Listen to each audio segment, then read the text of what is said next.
Família Nosarani Diocese Maliana celebra Lorong Morris, Bispo Dom Norberto do Amaral, badal hitunulu, ho missa agradecimento. Missa aniversário Bispo Dom Norberto ne realiza a Palaca Tabai, município Bobonaro, terça-feira, Lorong Salure Sing Hito, fulan fevereiro, tinere Rua, Ronore Sing Neng. Tuir Dom Norberto celebra aniversário badal hitunulu, nudal graça no Ismore susinai maromag.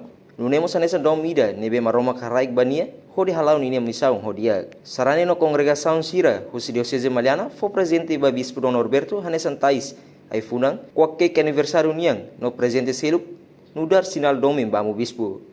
No participe e missa agradecimento ne, Dom Virgílio Carrelo Carmo da Silva, Bispo Diocese Bocau, Dom Leandro Maria Alves, Vigário Geral Diocese Dili, no Maliana, Madre no Padre Sira, fraterno seminarista Sira, família Botus e Bispo Dom Norberto, Sarane Diocese Maliana, no estudante Sira. Portanto, Bispo Diocese Maliana Dom Norberto do Amaral, morisi Hainaro e a Lorong Sano Singhito, fulan fevereiro, tinen reunida, atusia lima nulu resing neng. Dom Norberto simo renação no dara mululik, e a Lorong Ronulu resing walu, fulan setembro, tinen reunida, atusia, walu nulu resing walu, e a Igreja Nossa Senhora de Fátima, município Hainaro.